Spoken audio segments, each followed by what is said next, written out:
नाही,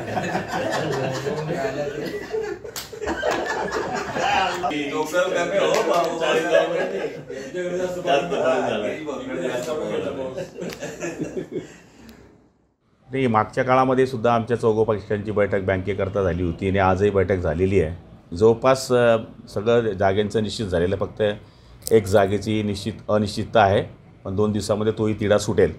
पण ही 100% बँक चौघं पक्ष एकत्र लढतील असा निर्णय आज झालेला आहे।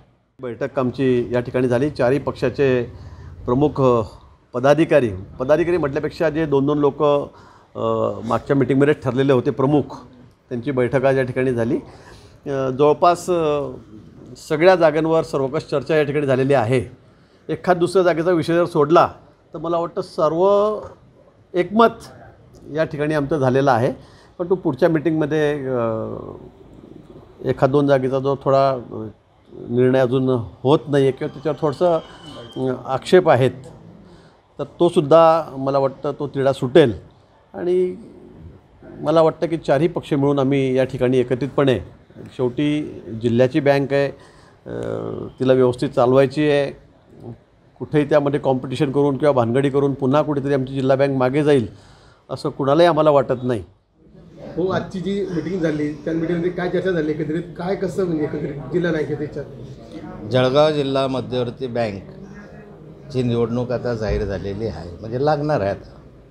मागच्या वर्षी जळगाव जिल्हा मध्यवर्ती बँकेसाठी सर्वपक्षीय असं पॅनल आम्ही तयार केलं होतं, कारण बँकेची परिस्थिती त्या कालखंडामध्ये हलाखीची होती आणि बँक चांगली करावी या एका उद्देशाने आणि सहकारामध्ये राजकारण नसावं या उद्देशानं सर्व पक्षांचे नेते एकत्र बसून मागच्या कालखंडामध्ये एक पॅनल तयार केलं।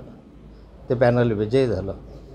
5 वर्ष जिल्हा बँकेचं नेतृत्व रोहिणी खडसे यांनी केलं आणि या 5 वर्षामध्ये जी बँक वर्गामध्ये होती ते बँक अ वर्गामध्ये आली।